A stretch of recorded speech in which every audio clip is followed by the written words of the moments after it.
Hello.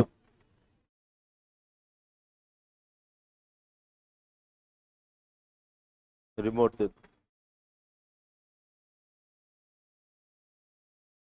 हाँ, sound सही है। फैन चला दो। कल कहाँ तक बताए थे? है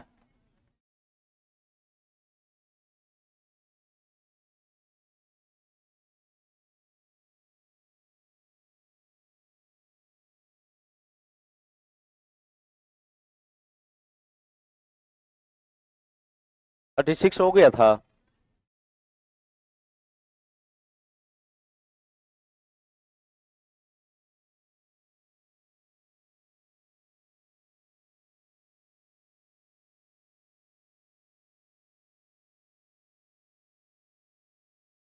बोले ऑनलाइन वाले, आवाज यदि जा रहा हो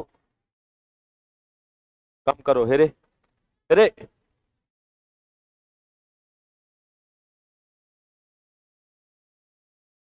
आवाज जा रही है तो 5 दबाओ। Hello hello. ये रे लड़का।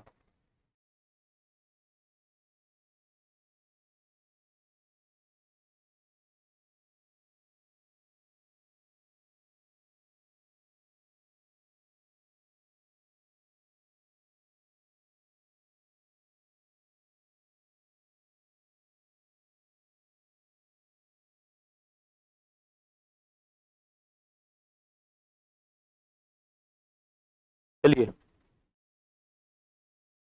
देखिए, कह रहा है कि सुप्रीम कोर्ट के किस मामले में अनुसूचित जाति और पिछड़े वर्ग के आरक्षण का आदेश दिया गया था? इंदिरा साहनी बनाम भारत संघ। यह केस 1992 में आया था। 1992 में आया था। देखिए, यह केस क्या था? इंदिरा साहनी बनाम भारत संघ केस था क्या ये? याद करिए, हमने दो तीन चीज के बारे में पढ़ा था जब हम लोग प्रथम पिछड़ा वर्ग आयोग का बात किए थे। तो प्रथम पिछड़ा वर्ग आयोग कब बना था? 1900 1953 या 55? 53 ना। 1955 में रिपोर्ट दिया था तुम्हारा, और काका कालेलकर के अध्यक्षता में। किसके अध्यक्षता में? काका कालेलकर के अध्यक्षता में। उसके बाद दूसरा भी पिछड़ा वर्ग आयोग बना था, और दूसरा पिछड़ा वर्ग जो आयोग बना था वो कब बना था? 1989 बोल रहा है। 79 ना। तो दूसरा पिछड़ा वर्ग आयोग बना था 1979 में। बीपी मंडल ना। कौन सा तुम्हारा? बीपी मंडल के अध्यक्षता में, बिंदेश्वरी प्रसाद मंडल के अध्यक्षता में। और इसी में कहा गया था कि अदर बैकवर्ड क्लास के लिए 27% का आरक्षण किया जाए। ये जो दूसरा पिछड़ा वर्ग आयोग बना था, ये बना था मोरारजी देसाई की सरकार में। मोरारजी देसाई की सरकार बोले तो जनता दल की सरकार में बना था। जनता दल के सरकार में जो दूसरा पिछड़ा वर्ग आयोग था, जिसने 27% आरक्षण का बात किया, इसने अपना रिपोर्ट 1980 में सौंपा था। और 1980 में जो रिपोर्ट सौंपा, वो कहा जाता है कि सरकार के रहते हुए भी तुम्हारा लागू नहीं हो पाया। जनता दल की सरकार गिरती है, फिर से तुम्हारा कांग्रेस की सरकार आती है। कांग्रेस के सरकार में भी राजीव गांधी तक जो है, इस पे कोई मुद्दा नहीं उठा। 1989 में फिर सरकार बदलती है, और 1989 में जो सरकार बनी वो तुम्हारा बीपी सिंह के अध्यक्षता यानी बीपी सिंह के प्रधानमंत्री के काल में।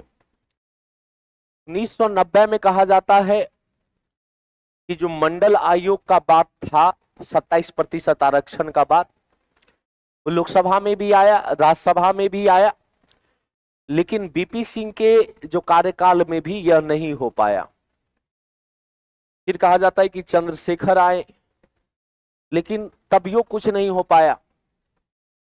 फिर नरसिम्हा राव की जब सरकार आई तो नरसिम्हा राव की सरकार में इसको पास करवाया गया और 27% आरक्षण का बात जो था और जो अनुसूचित जाति वाला आरक्षण का बात था वो नरसिम्हा राव की सरकार में पास कर दिया गया।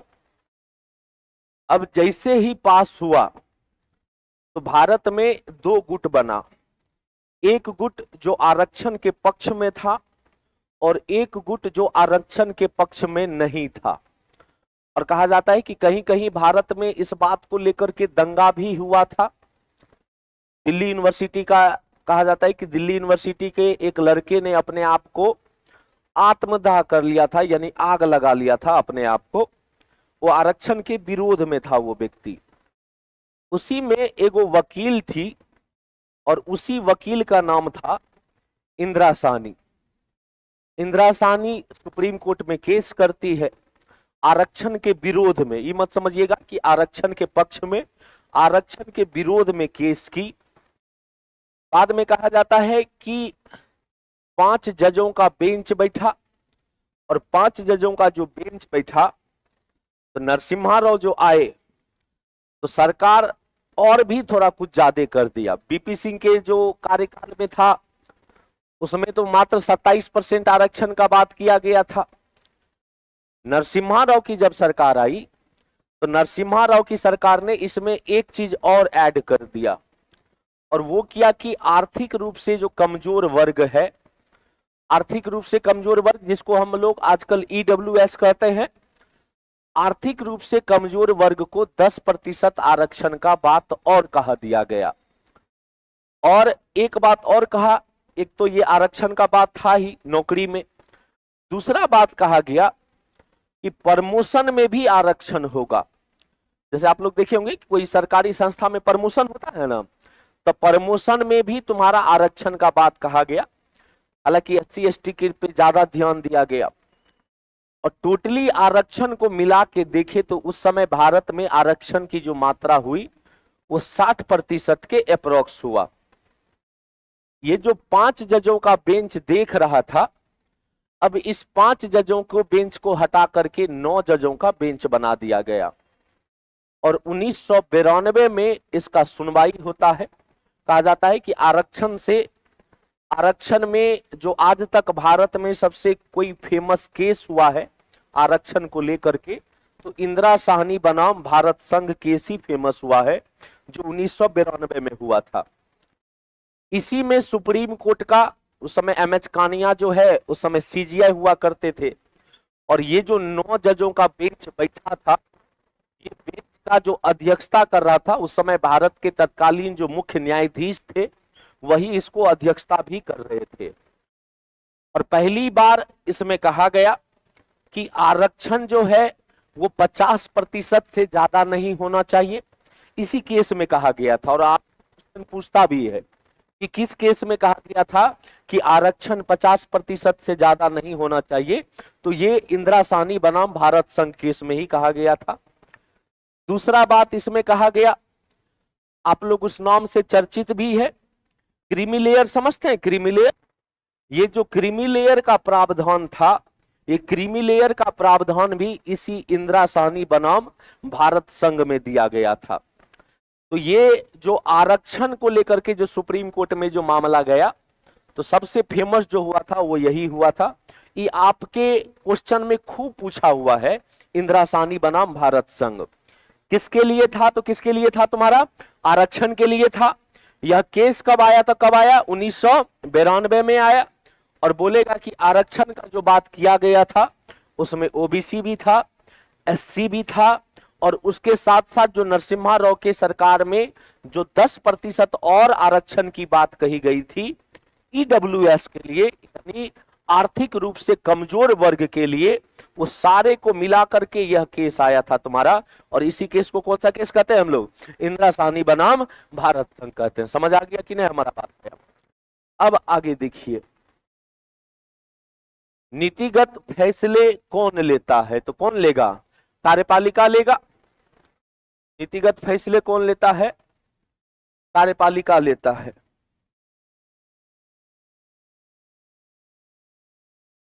आवाज ठीक नहीं है। आवाज सही है ना? हो ये ऑनलाइन वाला बहुत आदमी कह रहा है आवाज सही नहीं है। जल्दी से बताना आवाज सही है तो 5 दबाओ। चलो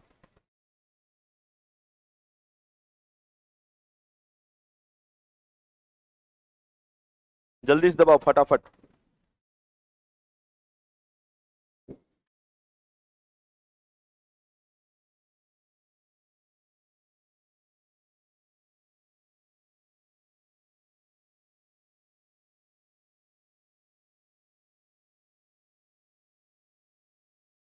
चलिए सही है। अब ध्यान से समझिएगा। अच्छा, जब सरकार पढ़ते हैं और जब सरकार के बारे में पढ़ते हैं, सरकार क्या होता है? सरकार एक राज्य का एजेंसी होता है तुम्हारा। राज्य का मतलब कि भाई साहब यहाँ राज्य का मतलब पूरे देश को बताया जा रहा है। यहाँ राज्य का मतलब बिहार या यूपी या तमिलनाडु या महाराष्ट्र नहीं है। राज्य का परिभाषा 4 चीज से बना हुआ है। 4 चीज में कहा गया कि जहां जिसका एक निश्चित सीमा हो। दूसरा कहा गया कि उस सीमा में एक निश्चित जनसंख्या हो। तीसरा कहा गया कि उस जनसंख्या को चलाने के लिए एक सरकार हो। और चौथा कहा गया कि सरकार जो हो वो संप्रभु हो। ये 4 चीज यदि किसी क्षेत्र में है तब हम उसको राज्य मानेंगे। बिहार को आप राज्य नहीं मान सकते हैं, यूपी को आप राज्य नहीं मान सकते हैं। अब बोलिएगा कि बिहार का सीमा तो है, हम बोलेंगे बिल्कुल है। बिहार में जनसंख्या भी है। हम आप लोग कौन है? जनसंख्या ना है हो। मार्स या जुपिटर पर से तो नहीं आए हम लोग, पृथ्वी के हैं और इसी बिहार के हैं। जनसंख्या को चलाने के लिए बिहार में एक सरकार भी है। अरे चाचा है ना हो, नीतीश कुमार है। लेकिन जो चौथा चीज हम बोले संप्रभुता, क्या नीतीश कुमार या बिहार सरकार संप्रभु है? नहीं है। यदि संप्रभु रहता तो पूरा का पूरा बिहार का मालिक वही रहता। और क्या होगा बिहार में? नहीं होगा। मतलब केंद्र सूची का भी कानून तब नीतीश कुमार बनाता।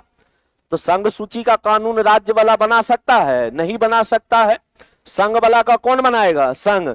लेकिन राज्य वाला का राज्य भी बना सकता है और संघ भी बना सकता है। याद आ रहा है? तो यहां मजबूत केंद्र हुआ या राज्य हुआ? केंद्र हुआ। तो इसीलिए बिहार में 3 चीज तो है लेकिन संप्रभुता नहीं है। और जब तक ये 4 चीज नहीं रहेगा तब तक हम राज्य शब्द यूज नहीं कर सकते हैं। व्यवहारिक रूप से हम भले कह देते हैं कि बिहार एक राज्य है, यूपी एक राज्य है, but Bihar is not a state, UP is not a state, Bihar is a provinces, मतलब प्रांत है। बिहार एक प्रांत है, यूपी एक प्रांत है, राज्य नहीं है। राज्य जो शब्द यूज होता है वो किसी देश के लिए यूज होता है। जैसे आप लोग सुने भी होंगे United state of America. State का मतलब यहां क्या हुआ? राज्य हुआ। अब अमेरिका एक राज्य है या एक देश है? देश है। लेकिन यहां पे हम स्टेट यूज किए ना, रिपब्लिक स्टेट ऑफ इंडिया कह सकते हैं हम, Republic state of United state of America कह सकते। तो मतलब स्टेट जो है यानी राज्य जो है, जब तक ये 4 चीज नहीं रहेगा तब तक नहीं रहेगा। अब इसी 4 चीज का एक एजेंसी होता है और वो एजेंसी होता है राज्य। राज्य का 2 काम होता है। एक काम होता है रेगुलेट करना और एक काम होता है कल्याणकारी काम करना। अब आप ही समझाइए कि हम बोले कि एक सीमा के अंदर एक जनसंख्या है। आपको क्या लगता है अब ये हमारे क्लास में जितना बैठा हुआ है या ऑनलाइन हमको जितना देख रहा है, सबका विचार एक जैसा होगा क्या? सबका विचार अलग अलग होगा। कोई गांधीवादी विचारधारा वाला भी होगा और कोई भगत सिंह वाला भी होगा। यानी कहने का मतलब किसी को एक थाप मारो तो बोलेगा प्यार से किलो दूसरा भी मार लो, यदि तुमको इसी में संतुष्टि मिलेगा। लेकिन एगो इसनो विचारधारा वाला होगा कि यदि आप उसको एक थाप मारते हैं तो सुता के आपको 100 थाप मारेगा। तो दोनों का विचारधारा अलग अलग हो गया। अब दोनों का विचारधारा अलग अलग हो गया तो इसको रेगुलेट करने के लिए एगो संस्था तो होना चाहिए, और रेगुलेट करने के लिए संस्था कौन होगा? सरकार होगा। तो सरकार का एगो काम हुआ रेगुलेट करना और एगो काम हुआ उसका कल्याणकारी काम करना। कल्याणकारी का मतलब ये हुआ कि जो जनहित के लिए काम होता है। अब सरकारी स्कूल गए, आपसे एक भी पैसा नहीं लिया गया, फ्री में आपको उल्टा सरकार पैसा दिया। आप हॉस्पिटल में जाते हैं, सभी के जिला में वो सदर अस्पताल होगा, वैसी सदर अस्पताल में एक डॉक्टर यदि अपना प्राइवेट क्लिनिक खोलता है तो वो आपसे 500 या 1000 फी लेगा। लेकिन वही डॉक्टर यदि उस सदर अस्पताल में बैठेगा तो आपको 5 रुपए में देख लेगा।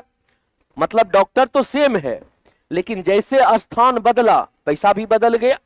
मतलब सरकारी हॉस्पिटल में बैठा तो 5 रुपया लिया और प्राइवेट में बैठा तो 1000 रुपया लिया। इतना जो आपको 5 रुपया में सेम डॉक्टर देख रहा है 2000 वाला, इसका मतलब उसको पैसा कोई ना कोई दे रहा होगा, और देता कौन है? सरकार दे रहा है। मतलब सरकार आपका कल्याण कर रहा है तब ना आपको 5 रुपया ले रहा है आपसे। तो सरकार का 2 काम हुआ। अब सरकार का 2 काम होता है तो सरकार के 3 अंग, और 3 अंग में हम पहला बोले क्या? विधायिका, दूसरा क्या बोले? कार्यपालिका, और तीसरा क्या बोले? न्यायपालिका। अब यदि इसका काम है कानून को बनाना, इसका काम है कानून को लागू करना, और इसका काम है कानून को जांच करना। अच्छा, मंत्री हो, छोड़िए मंत्री परिषद का बात कर लेते हैं। मंत्री परिषद बोलेंगे सारा कुछ उसी में आ जाएगा। मंत्री परिषद को आप विधायिका का पार्ट मानिएगा कि कार्यपालिका का? कार्यपालिका का मानिएगा। अरे संसद को ना विधायिका मानिएगा आप, मंत्री को क्या मानिएगा? कार्यपालिका। कार्यपालिका भी 2 प्रकार का होता है, एगो शासन और दूसरा प्रशासन। याद आ रहा है? तो इसको जो मंत्री है इसको आप प्रशासन में रखिएगा या शासन में रखिएगा? शासन में रखिएगा। पुलिस को आप प्रशासन कहते हैं ना कि प्रशासन आ रहा है, चिंता मत करो, रो मत, प्रशासन आ रहा है। प्रशासन आ रहा है मतलब पुलिस आ रही है। तो एक प्रशासनिक कार्यपालिका हो गया और एक राजनीतिक कार्यपालिका हो गया। राजनीतिक कार्यपालिका को ही शासन कहते हैं। तो जो नीतिगत फैसला होगा, कानून बनाना सिर्फ संसद का काम होगा, लेकिन अंतिम कैसे लागू होगा नहीं लागू होगा ये काम किसका होता है? कार्यपालिका का। किसका होता है तुम्हारा? कार्यपालिका का। समझ आया हमारी बात? तो नीतिगत फैसला किसके द्वारा लिया जाएगा? कार्यपालिका के। पाकिस्तान से युद्ध हुआ, इसमें राहुल गांधी से निर्णय लिया गया कि मोदी से निर्णय लिया गया? मोदी साहब निर्णय दिए, राहुल गांधी सांसद है, वो यानी वो विधायिका का पार्ट है, लेकिन फैसला, अंतिम फैसला कौन लिया? जो कार्यपालिका में बैठा हुआ है। समझ आ रहा है? तो नीतिगत फैसला किसके द्वारा लिया जाएगा? कार्यपालिका के द्वारा। आ जाइए नेक्स्ट क्वेश्चन देखिए। प्रधानमंत्री को कौन नियुक्त करता है? राष्ट्रपति करता है। कौन करता है? राष्ट्रपति करता है।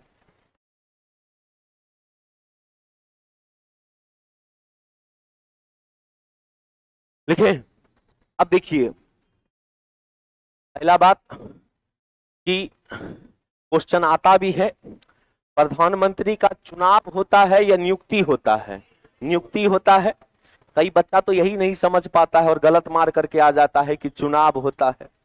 प्रधानमंत्री का चुनाव नहीं होता है। यदि मोदी साहब अभी प्रधानमंत्री हैं और यदि वो प्रधानमंत्री है तो वो जब लड़े होंगे किसी क्षेत्र से तो प्रधानमंत्री के रूप में लड़े होंगे या सांसद के रूप में लड़े होंगे? सांसद के रूप में लड़े होंगे। यानी सांसद का चुनाव होता है, लेकिन जितना मंत्री और प्रधानमंत्री होता है उसका नियुक्ति होता है। तो प्रधानमंत्री का जो नियुक्ति होता है वो किसके द्वारा होता है? राष्ट्रपति। अनुच्छेद 75 जब पढ़िएगा तो अनुच्छेद 75 में यही बात कहा गया कि प्रधानमंत्री का नियुक्ति राष्ट्रपति के द्वारा होगा और अन्य मंत्रियों का भी नियुक्ति किसके द्वारा होगा? राष्ट्रपतियों के द्वारा होगा। लेकिन राष्ट्रपति अपने मन से यदि करेगा तो पता चला कि अपन मामा को पकड़ लिया, अपन मौसा को पकड़ लिया, अपन दीदी को पकड़ लिया, तो भाई साहब नियुक्ति भले राष्ट्रपति करेगा, लेकिन किसके सलाह पर करेगा? प्रधानमंत्री के सलाह पर करेगा। समझ आ रहा है तुम्हारा? सीएम का चुनाव होगा या नियुक्ति? नियुक्ति। समझ आ रहा है हमारी बात? तो भाई साहब प्रधानमंत्री का क्या होगा? नियुक्ति। और नियुक्ति किसके द्वारा होगा? और किस अनुच्छेद में कहा गया है? 75। किस अनुच्छेद में कहा गया? 75। आगे देखिए, दक्षिण अमेरिकी देश चिली में सोशलिस्ट पार्टी का स्थापना किसने किया था? साल्वाडोर एलेंड। ये चिली का राष्ट्रपति भी बने थे।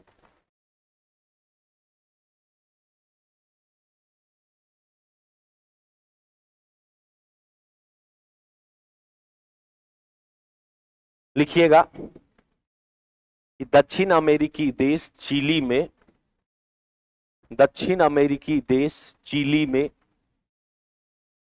दक्षिण अमेरिकी देश चिली में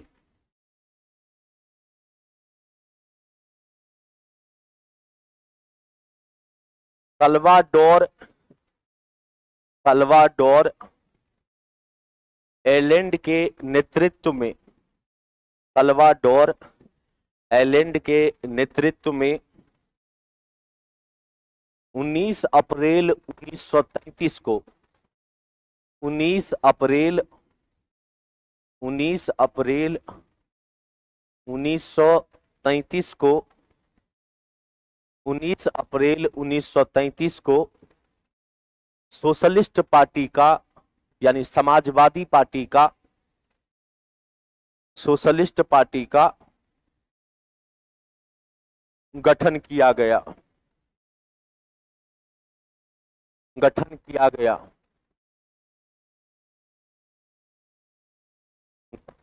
किया गया। देखिए, कहा जाता है कि साम्यवादियों का यानी कम्युनिस्टों का खूब प्रकोप रहा इस देश में, लेकिन बाद में कहा जाता है, और समाजवादी और साम्यवादी में हम अंतर समझाए थे आप लोग को कि सोशलिस्ट और कम्युनिस्ट का विचारधारा है तो सेम, लेकिन दोनों का काम है अपना हक मांगना, लेकिन दोनों के जो हक मांगने का तरीका है वो अलग अलग है। एक प्यार से मांगता है और एक कहता है कि लाल सलाम। लाल सलाम बोले तो आप लोग देखे होंगे, लाल सलाम समझ रहे हैं? नहीं समझ रहे हैं तो आप लोग पागल हैं। यदि बिहार में रह करके लाल सलाम नहीं समझे, मुंगेर का है कोई? मुंगेर का, मुंगेर की तरफ से है? नहीं है। मुंगेर के तरफ लाल सलाम बड़ी चलता था, यानी आपका जमीन है और वहां पे लाल झंडा गाड़ दिया, मतलब आप जमीन आपका नहीं रहे, आप जमीन का मालिक आप नहीं रहे। नक्सलाइट समझते हैं? नक्सलाइट, नक्सलाइट जो है वो कुछ इसी प्रकार का विचारधारा का लोग होता है। उसमें कहा गया कि पूर्ण रूप से समानता चाहिए। यदि 10 लड्डू आया है और 100 आदमी है तो 100 आदमी को इक्वल में बांटो, एक एक दाना का हिसाब रखा जाएगा कि किसी को लड्डू का एक दाना ज्यादा ना चल जाए। यदि दादा एक दाना भी ज्यादा चल गया मतलब सीधे लाल सलाम, तो और कपार हमर लाठी, ऐसा वाला सीन चलता है। तो हक मांगने का तरीका जब हिंसात्मक हो, जब हक मांगने का तरीका थोड़ा सा वायलेंस वाला हो, तो एज लाइक साम्यवादी भी कुछ इसी प्रकार के सोच वाले थे, लेकिन समानता पे जोर उसका भी है, इक्वेलिटी पे जोर उसका भी है। तुम्हारा चिली में कुछ इसी प्रकार का था, और कहा जाता है कि बाद में 1933 के अप्रोक्स में जो है तुम्हारा वो सोशलिस्ट पार्टी का स्थापना होता है। बड़ा डर लगता है, हो हमको लगता है कि ये लास्ट पॉइंट है। सोशलिस्ट पार्टी का गठन होता है तुम्हारा चिली में, और जो हुआ वो कब हुआ तुम्हारा? 19 अप्रैल 1933 को। किसके अगुवाई में? तो क्या बोलिएगा? साल्वाडोर एलेंड के अगुवाई में। क्लियर है? आगे देखिए, पोलैंड में लेक वालेसा, वालेसा नहीं होगा, वालेस होगा, इसको सुधार लीजिएगा। लेक वालेस के नेतृत्व में मजदूरों ने सरकार के साथ 21 सूत्री समझौता की। उसे क्या कहते हैं? गंडसक संधि के नाम से जाना जाता है। गंडासक संधि के नाम से जाना जाता है।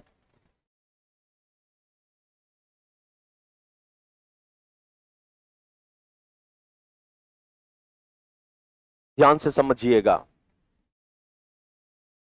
ये जो व्यक्ति आपको दिख रहा है, लेक वालेस नाम का जो व्यक्ति नजर आ रहा है, कहा जाता है कि पोलैंड में 1930-40 के दशक में इस व्यक्ति को मजदूरों का मसीहा कहा जाता था और इस व्यक्ति ने मजदूरों के लिए खूब लड़ाई लड़ी पोलैंड में।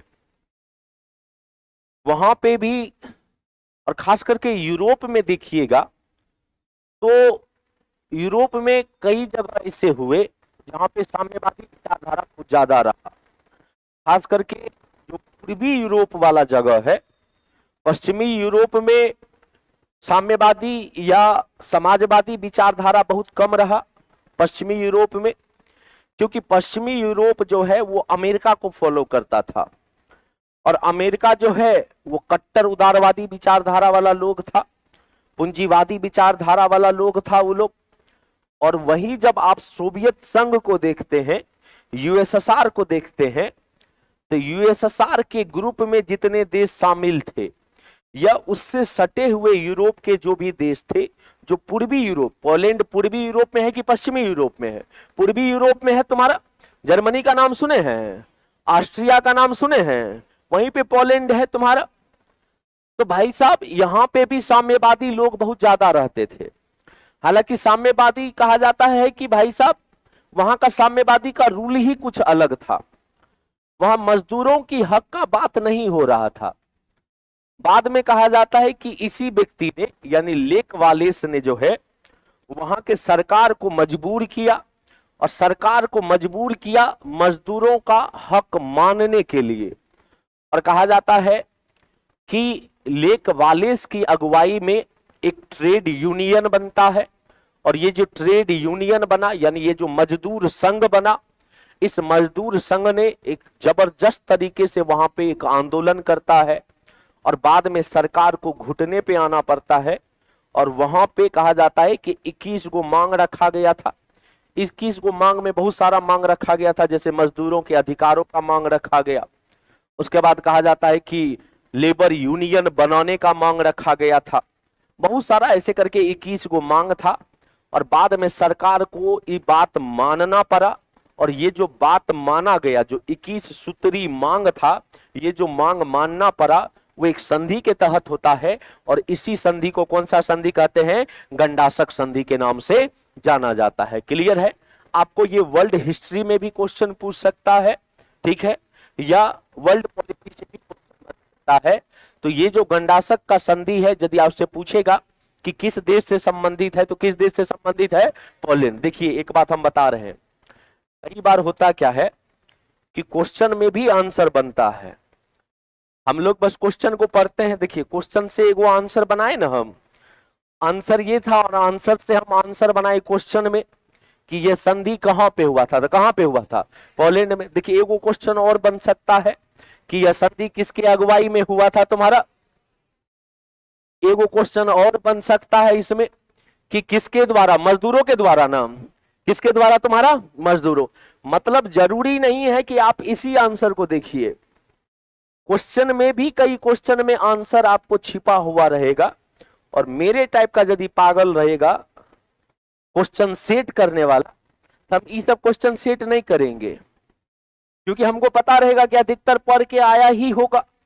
हम ऐसा क्वेश्चन सेट करेंगे जिससे क्वेश्चन बन रहा है और उसी से हम आंसर निकालेंगे और उस टाइप का क्वेश्चन बना देंगे। तो क्वेश्चन को भी ध्यान से पढ़ना है, क्वेश्चन से भी आंसर बन सकता है। अभी बना ना क्वेश्चन हो। आगे देखिए, अमेरिका कब स्वतंत्र हुआ? 4 जुलाई 1776 को।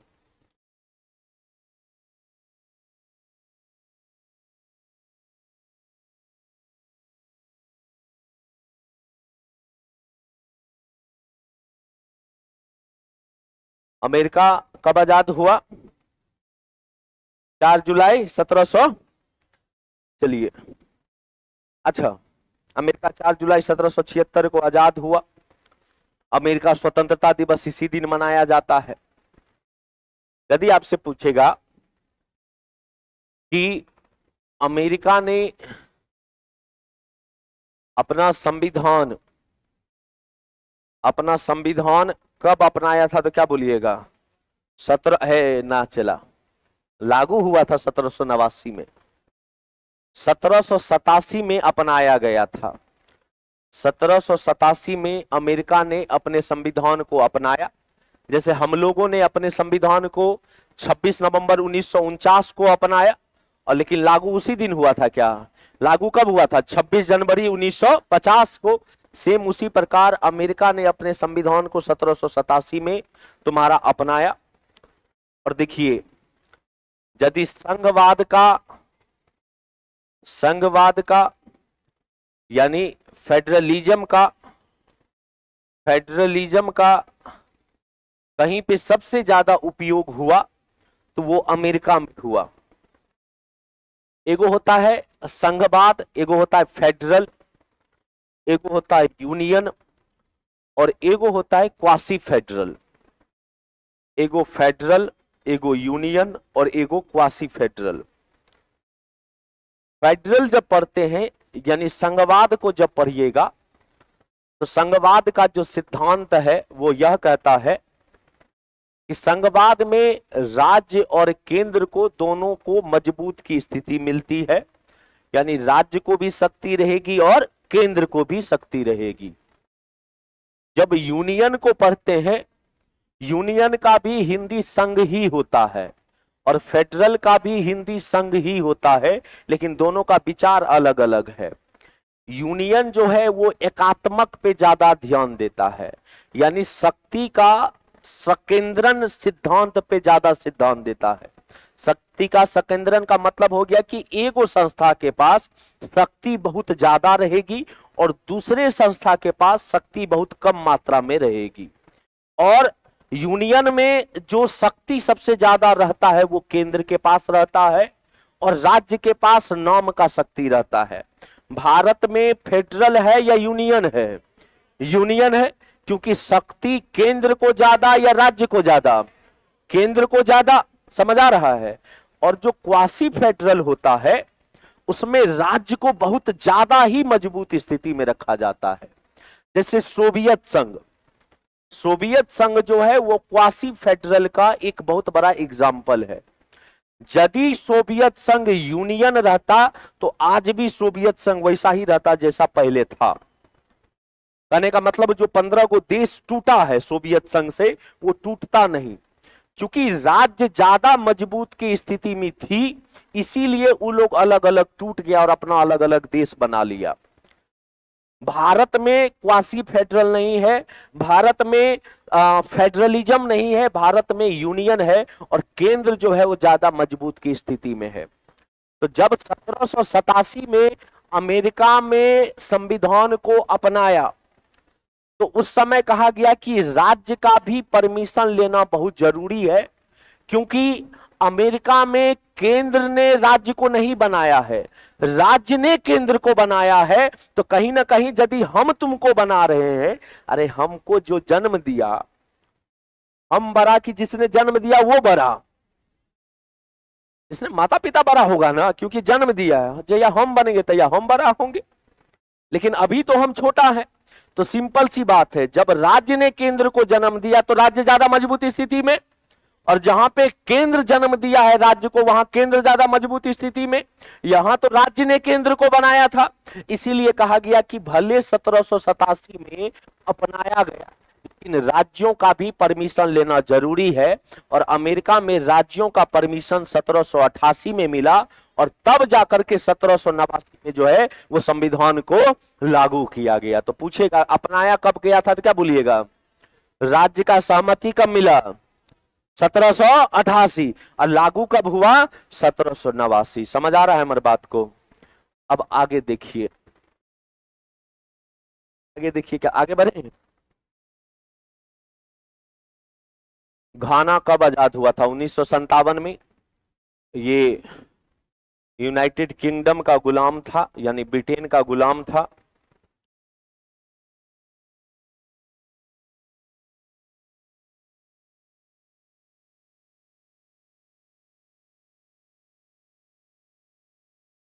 लिखें, घाना किस महादेश का देश है?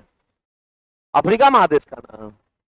और कहा जाता है कि जब जवाहरलाल नेहरू ने गुटनिरपेक्षता पे जोर दिया था, गुटनिरपेक्षता का मतलब यह हुआ था कि द्वितीय विश्व युद्ध के बाद 1945 के बाद विश्व दो धुरी में बटा। एक धुरी का मालिक अमेरिका बना और एक धुरी का मालिक सोवियत संघ बना। और उस समय होड़ चला अपने गुट में लेने का। अमेरिका चाह रहा था कि ज्यादा से ज्यादा देश मेरे गुट में रहे और सोवियत संघ चाह रहा था कि ज्यादा से ज्यादा देश मेरे गुट में रहे। भारत को भी इनविटेशन आया दोनों तरफ से, सोवियत संघ से भी आया और अमेरिका से भी आया। और यही कारण है कि शुरू में अमेरिका हम लोग का अच्छा दोस्त नहीं था। उसका एक मेन कारण ये भी था क्योंकि जवाहरलाल नेहरू ने साफ साफ मना कर दिया अमेरिका को कि हम आपके गुट में नहीं रहेंगे। और पाकिस्तान ने उस समय कहा जाता है कि अमेरिका का साथ दिया। और पाकिस्तान को इसलिए कहा जाता है कि शुरू में अमेरिका के द्वारा बरी माना जाता था। वो तो अमेरिका का आंख खुला लादेन से अमेरिका पाकिस्तान को बरी मानता था। और यही कारण है कि 1971 के युद्ध में अमेरिका किसका साथ दे रहा था? पाकिस्तान का साथ दे रहा था। तो जब भाई साहब लगातार दुगो हुआ क्रैश अमेरिका में, एक ही बिल्डिंग में दोनों जहाज टकराया था, तब अमेरिका को लगा न सब आतंकवादी है, ये लोग टोटली के टोटली पाकिस्तानी आतंकवादी है और हम गलत तरीके से ये लोग का साथ दे रहे हैं। F-16 जो F-16 लड़ाकू विमान जो है, जो अमेरिका के द्वारा किसको दिया गया? पाकिस्तान को। उसमें साइन हुआ है। पाकिस्तान को जो दिया गया था अमेरिका के द्वारा, वो इस बात पे दिया गया था कि आप इस लड़ाकू विमान का, फाइटर जेट का यूज जो करिएगा वो किसी युद्ध के लिए यूज नहीं करिएगा, आतंकवादी विरोध के लिए आप यूज कर सकते हैं, अदरवाइज आप यूज नहीं कर सकते। वो तो बाद में अमेरिका पछताता है कि काहे ले पगला को दे दिए, सबके लिए यूज करते रहता है। जबकि वहां पे साइन हुआ था इसे करके कि आप जो है वो किसी देश के साथ यदि युद्ध होगा तो आप उसमें यूज नहीं करिएगा। और देखिए वो हर जगह यूज, धमकी देता है। वो कहता है ना कि यदि आप देखने में काला है और सुंदर बीवी मिल जाए तो पूरा गांव ढिंढोरा पीटते रहता है। वो ना होता ऐसा गांव देहात में, वैसने तुम्हारा पाकिस्तान है, उसको कुछ नहीं, जब जैसे ये मिला उसका धमकी देने लगता है कि हमारे पास ई है, हमारे पास ऊ है। हालांकि 1971 में कुछ नहीं कर पाया, इस बार भी देखिए तो कुछ नहीं है कर पाया। लेकिन हाँ, हमको दुख है इस बात का कि लड़ाई शांत हो गया। लड़ाई शांत नहीं होना चाहिए था। इस बार अच्छा मौका था पीओके को भी लेने का। भविष्य में कभी कभी ऐसा मौका मिलता है। और इतना तो तय हो गया कि अगला 50 साल तक अब कोई भी आतंकवादी विरोध जो है वो भारत में नहीं होगा। नहीं तो पापा जग जाएंगे और भाई साहब जगेंगे तो फिर वही हाल होगा। तो अब तो नहीं होगा, लेकिन ये अच्छा मौका था इस बार लेने का। लेकिन आप पता नहीं, कुछ भी कारण हो सकता है। आखिर क्या कारण बना? कहा गया, एक दो बार हम सुने भी, में कहा गया कि पाकिस्तान का जितना एयरबेस था उसको समाप्त कर दिया गया था, अधिकतर एयरबेस को। और जो परमाणु बम जो पाकिस्तान जहां रखता था, जो न्यूक्लियर पावर रखा हुआ है, उसी के करीब 20-50 किलोमीटर के अंतर्गत 2 बार हम लोगों ने मिसाइल छोड़ा। तो पाकिस्तान को डर लग गया। और देखिए, जब किसी देश का अंतिम समय आ जाता है ना, तो अपने आप को जीतने के लिए कुछ भी कर सकता है। जब कहता है ना कि जब जान पे बन आती है तो दूसरे का जान भी निकाल लिया जाता है। तो पाकिस्तान के साथ यही एक ऑप्शन था। और यदि उसका न्यूक्लियर पावर समाप्त, तबाह कर दिया जाता तो वैसे भी तब तो मार ले जाता। तो वो कहा जाता है कि पाकिस्तान में 8-9 मई को जो है वो न्यूक्लियर से संबंधित मीटिंग चल रहा था। और ये बात का कहीं ना कहीं अमेरिका को पता चला कि परमाणु बम का हमला हो सकता है, जिसके चलते कहा जाता है कि डोनाल्ड ट्रंप ने बीच में इंटरफेयर किया। बाद बाकी हम श्योर के साथ नहीं कह रहे हैं कि ऐसा ही हुआ होगा, कुछ भी हो सकता है, लेकिन तभियो हमको नहीं लगा था कि 2 दिन में युद्ध शांत हो जाएगा। कम से कम 10 दिन और चलता। हम सुबह के 5-5 बजे रात तक जगल रहते थे, सुबह तक देखते रहते थे कि भाई साहब कहाँ बम लगा, कहाँ किसको मारा, और एक दिल में अच्छा सा सुकून मिलता था जब पाकिस्तान का कोई वीडियो आता था कि वहां ये मिसाइल गिरा है। देखिए कुछ फेक भी था लेकिन कुछ रियल भी था। मीडिया तो होता है टीआरपी बढ़ाने के लिए कुछ हो कर सकता है। फेक था, हम नहीं कह रहे कि फेक नहीं था, फेक था, कुछ कुछ जगह बढ़िया हुआ भी तुम्हारा। खैर छोड़िए, 1957 में घाना आजाद हुआ और कहा जाता है कि नेहरू जी का जो गुटनिरपेक्ष आंदोलन चला था, उस गुटनिरपेक्ष आंदोलन में यह भी देश जो है वो बढ़ चढ़ करके हिस्सा लिया था। और कहा जाता है कि नेहरू जी अपनी गुटनिरपेक्षता आंदोलन को बढ़ावा देने के लिए घाना भी पहुंचे थे तुम्हारा। और घाना जो आजाद नया नया आजादे हुआ था, और आजाद कब हुआ था? 1957 में आजाद हुआ। हाँ तो टाइम हो गया।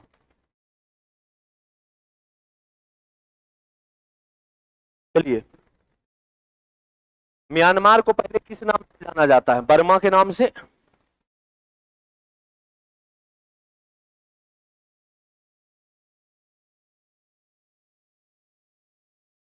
लिखे, बर्मा को ही म्यांमार के नाम से जाना जाता है। बहादुर शाह जफर द्वितीय को कहां रखा गया था? है रंगून में ना। रंगून किसकी राजधानी हुआ करती थी? किसकी हुआ करती थी? बर्मा की ना। चलिए, संयुक्त राष्ट्र की स्थापना कब हुआ था? 1945 में हुआ था।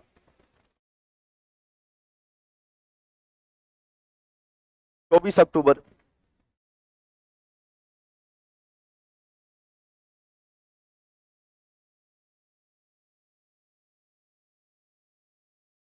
लिखे,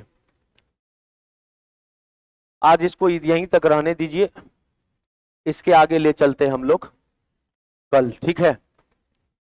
ऑनलाइन वाला समझ आया तो 5 दबाओ फटाफट।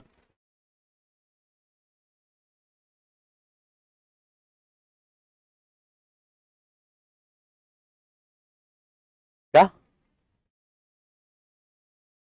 टेस्ट होगा?